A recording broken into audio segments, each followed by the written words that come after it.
All right, Larry, we've given people the 2-minute benefit of the doubt for joining. I can see your open tabs in the bottom of the screen. Thank you for pointing that out.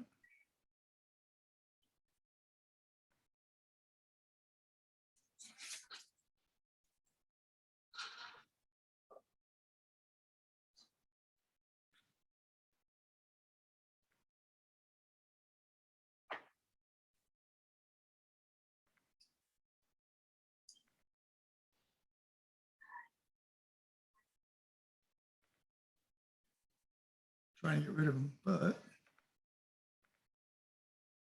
it's being sticky. There we go. All right, thank you for joining us, everybody. It is our first 20-minute webinar series. And today you guys are going to learn about friction points that hit all business organizations. And today we're going to focus on why they really slow growth. And I really mean it. And this is going to be the first of 3 that Larry Nippon and I are doing over the next couple months. If you move ahead to the next slide, Larry, please. Now, unfortunately, Geico took 15 minutes.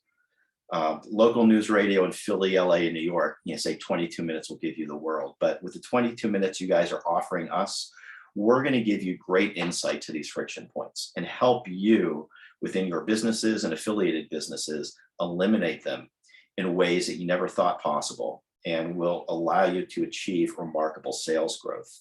And before we get into the meat of it, let me just talk for a couple minutes about who we are and why we're doing this. My name is Michael Neal, and I'm the founder of MJ Neal Consulting. I know, creative name, of course, but we focus on amplifying your story to achieve elevated results. And joining me today is my partner, Larry Nippon, who's the founder of Zero Friction. And his consultancy and advisory eliminates the friction points that reduce revenue with a proven strategy to bring together people, processes, and technology. From an admin point of view, you guys are on mute today, not because we don't want to hear you during this part of the presentation, just because who knows what will go wrong. I've got tutoring students in the home office on the other side, dogs barking, doing the best to keep everyone quiet.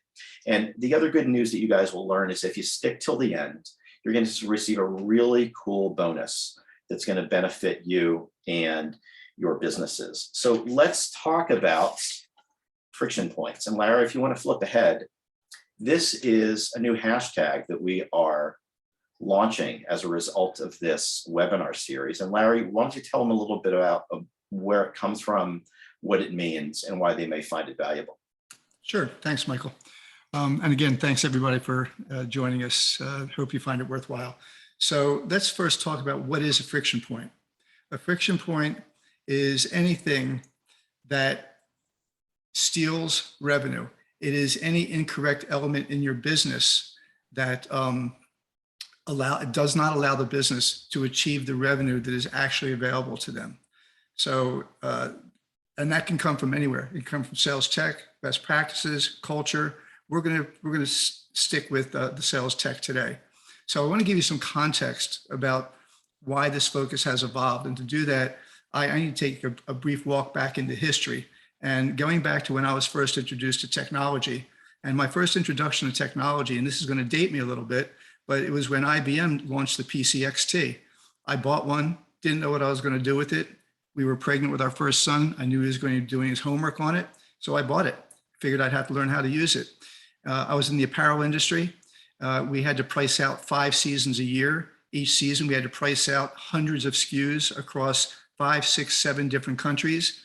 And we had this very advanced technology called a calculator, a yellow pad, and a pencil. It used to take us 3 to 4 weeks to do that. When I got the XT, didn't know what I was going to do with it, but Lotus 123 was on it. That costing sheet looked a lot like a worksheet. So I adapted the costing into a Lotus 123 worksheet. We reduced our cycle time on pricing from 3 to 4 weeks to 3 days. That's when I realized the real core value of technology is insight and time savings. Let's fast forward a few years where I was fortunate enough to meet Mike Uni, the co-founder of ACT. For those of you that don't know ACT, it's the granddaddy. It's the founding software for CRM. I met Mike on a plane down to Dallas. I became their first beta tester. So in effect, I was the second person in the world, true statement, the second person in the world to use CRM. And I only point that out because having used it as long as I have and having evolved and grown with it, I really have become something of a SME or subject matter expert on it. And it's been very, very valuable to my business. So if we look at that time savings piece, technology continued to put time back in our hands. It let us do things that used to take one block of time and do that in a fraction of that time. For quite a while, it's done that. The prevailing attitude today, if we move forward, is that most companies, most people no longer feel that technology is saving them time. As a matter of fact, it's taking time away from them. It's creating more stress, more frustration, and more expense in many companies. So technology is due for an attitude facelift. And what we're looking at today and what companies are looking for today is they want all the horsepower that technology delivers in the form of data, but they want it simplified as much as possible. They want to give time back to people that are spending as much as 70% of their time on non-sales related activity. So let's take that a step further, Larry, where we're talking about friction points today, and friction, people most know about it as, they can gum up your engine, slow things down, throw a well-performing machine into disarray. Why don't you talk about how some practical impact of removing those friction points could lead to some dollar and cents visuals? Okay, so everybody's on this call because they want to bring more money into their company. And our premise of this presentation is that by eliminating or reducing these friction points, in fact, that will happen. I want to show you two real life examples of what this exercise or what that initiative has accomplished. We're going to look at two companies. We're going to look at a company that has 10 sales headcount, and they're intending to hire 3 more to elevate their revenue performance. We're also going to look at a company that's early stage. They have 3 sales feet on the ground, but they've gotten an investment tranche, and they're going to throw 10 more salespeople into the mix very quickly to obviously elevate valuation, elevate sales. Take a look at the 10 sales headcount first. They're KPI'd to do about $8.9 million with a $2 million cost. Now, KPIs being what they are, they're motivational. They set bars, they set standards of expectation. But as we all know, more often than not, they're not met. And when that happens, nobody's happy. The sales executives aren't making as much money. They're frustrated by what they feel are unrealistic KPIs. But the outcome is that instead of 8.8 million, they're doing 4.8 million. Not very good. However, if that same organization were to invest in what Michael and I have called tuning the engine, if you will, or optimizing their sales org construct, those same 10 people, instead of 4.8 million, will generate 7.2 million. Cost of sales goes up a little bit because commissions went up, but also in here includes a one-time cost of $150,000 to do that optimization. That's a general number, but it's a one-time cost. So as you can see, the cost of sales goes down dramatically. What's really interesting is when companies say, I'm not ready for this. Well, nothing could be further from the truth. A company is never more ready than at the front end of their business when they want to put something in place to manage their revenue model. So here's that 3 sales headcount company who are expected to do 2.6 million in sales, but are doing 1.4. Again, tuning this engine, as small as it is, getting all of these people doing the same things at the same time for the same reasons in the same place. Instead of 1.4 million, they're doing 2.1 million. Now, what happens when this small company gets that investment tranche and they hire 10 people? Well, those 3 people are still doing 1.4. They hire 10 more, and of course, sales are going to go up. But they've gone up to $4.1 million. The cost of sales has exploded on a percentage basis astronomically. It's not sustainable. However, optimize the engine first. Okay, put everything in place before those 10 hires are brought in. Now, each new hire that comes in is operating on a magnitude level above their prior productivity. And instead of 4.1 million, we're at 9.4 million. This is a real number. This is not hypothetical. I worked with a company.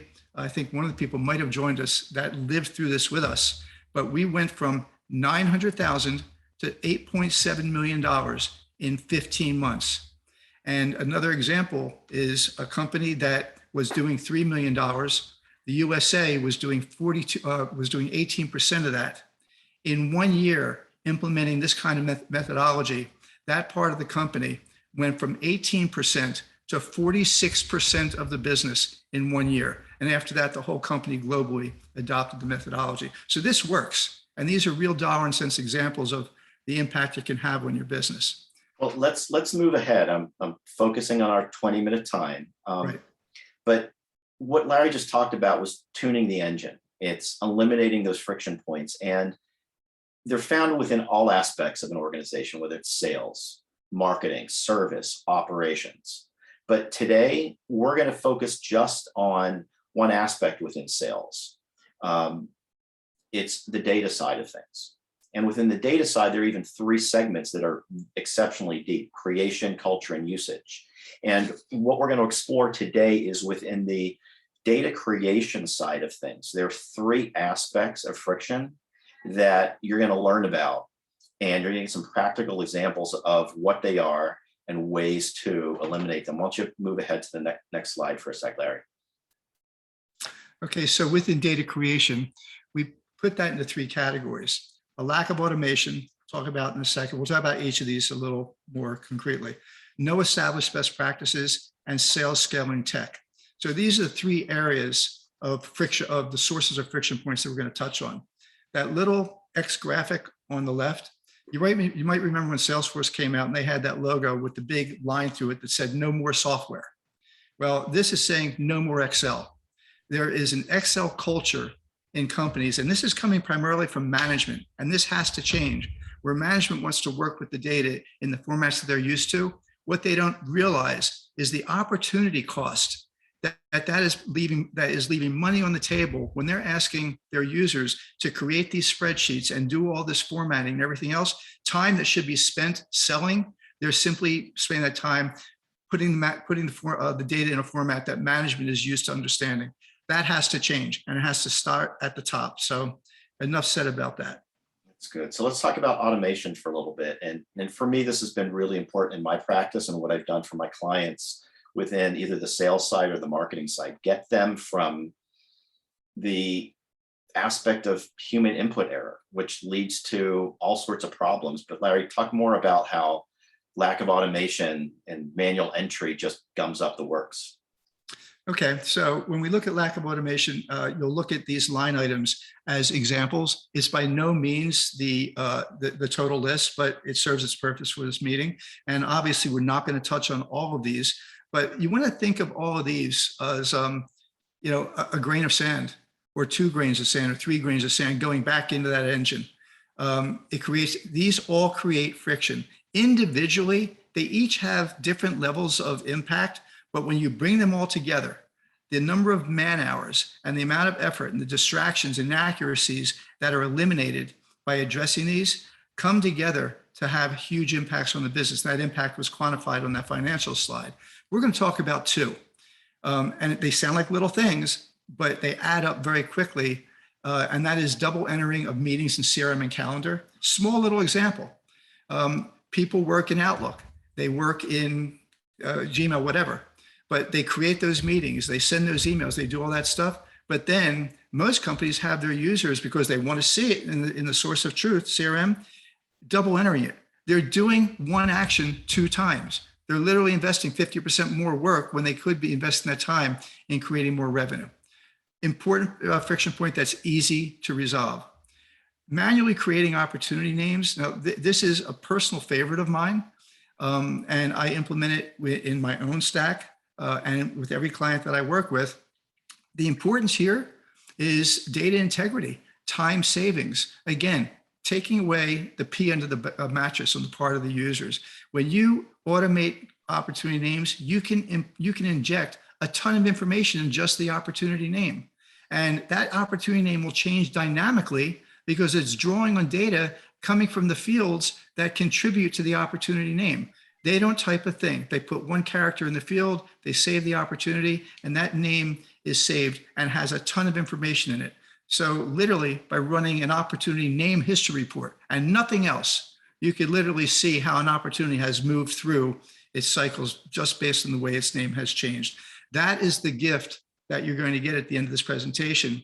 You're going to get the PowerPoint and a video walkthrough of how to build that automation in your Salesforce instance. You just gave away the prize before the end. I can't believe it, but that's okay. That's okay. Yeah, well, they have to hang around to see what it is. Let's move ahead. All right, you guys can stick around to the end anyway. Okay, so poor behavior, poor productivity. What we're talking about, it's the absence of best practices, the absence of coaching, the absence of putting everybody on the same page, doing the same thing at the same time for the same reasons. That all percolates up to poor behavior. Poor behavior is poor productivity, poor data, and cultivates all the things that we've talked about in terms of management, user frustration, et cetera. I think I've pretty much beaten that to death. So let's touch on two here. These are huge. One is incorrect version. Now, I'm not sure about HubSpot's versions, but I will tell you that Salesforce has 3 very different flavors as it relates to what they call Sales Cloud.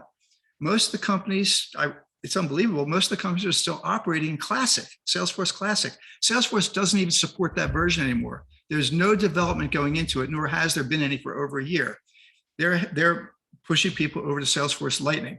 Very, very strangely, but very well kept secret is the fact that there are 2 sales versions of Lightning. There's Sales App, and there's this thing called Sales Console. Companies that are on Lightning Sales App, they're basically on a version of Classic with lipstick, with a couple little tweaks. Moving over to Sales Console, I have seen lift in productivity, and I'm talking about myself right now. My personal lift in productivity is over 150% just on output. In clients that we've made this transition, I've seen productivity increases from 40 to 120% very, very quickly. This is what I call a low lift, high impact tweak. Subjective sales cycle stage vocabulary, I'm really talking about subjective vocabulary, period. The kiss of death in terms of product or data integrity is anything that allows a user to interpret what the field is asking you to do. So you could have 3 different users doing the exact same thing, but putting different data into the system because they're not quite sure what to pick on a pick list or what to, there's an absence of guidance in terms of what it should look like. Subjectivity can't exist in a CRM system. Everything has to be objective. It has to be clear. What they're looking at leaves no room for interpretation. So everybody, again, is doing the same thing for the same time, for the same reasons. In the absence of this, subjective language will create bad data, which ripples across all the things we've talked about so far. All right, that's excellent. Now let's go to our USS Enterprise slide here right now. And in the last remaining moments, talk about how these type of tools can serve to eliminate some of the problems that we've talked about, Larry. Okay, so I mentioned sales scaling tech, and I put it into 2 categories. One is the creation of contact, prospecting, and ongoing servicing information. Technologies or services such as LinkedIn Sales Navigator, Inside View, Zoom Info. These are all services that provide that. There are also services that are integrated into Salesforce. This is key. Use a service in this category that will integrate into what should be your single source of truth, which is your CRM platform. Anything that asks a user to leave that ecosystem is not a great idea. But when you look at these and what they do with that integration, you're eliminating the need for manual creation of accounts or manual creation of contacts. You're guaranteeing data entry, or data integrity. You're also putting a tool in place that gives people immediate information prior to a meeting. It just lets them be smarter in the meeting. Can't say enough good things about that for sales scaling. At the bottom, we've talked a lot about the friction points, where there's technology out there, and I call them the sales empowerment tools, that if you implement this technology, it becomes the bridge between where you do stuff and where the logging or creating the historical records of that stuff goes into your source of truth, your CRM. What do we do for a living? We communicate. We send emails. We receive emails. We make phone calls. I haven't dialed a phone, by the way, in about 5 years. We schedule things on calendars. We take notes. These are all things that we might do in Outlook, in Google, in whatever that platform is. But when you do it in those platforms, that's fine. That's where you should be doing it. That's what it's designed for. But the data you create there, because every time you do an action, you are creating a data point. That data is automatically moved into your source of truth, your CRM system. There's no double entry. There's no manual entry. The amount of time it saves and the amount of confidence it inspires in the users and management, I can't say enough good things about how powerful that is. So the sales tech thing eliminates a ton of the friction points that we've been discussing earlier. It's really the glue that pulls it all together. And as we move ahead and we wrap up today, now you guys are going to be receiving later today what I like to call your super powerful bonus, to be, lack of creativity. And this is going to provide a fantastic time-saving way to do one of the things that Larry just talked about: automate and eliminate friction points within your CRM related to opportunity naming. And when we hit the bottom of the hour, if anyone wants to stick around for questions or learn more about this, feel free to do so. I'll unmute everybody at that time. And the other thing I want to let you guys know is the next part of our webinar series is taking place on December 9th, at the same time, another 20-minute investment. And here we're going to be going into some other aspects of friction points that slow down the organization within the culture of the organization and within how you use data. And we're also going to spend a little bit more time on the marketing side of things too, for those that are interested in it. So I want to thank you for participating today. I appreciate it.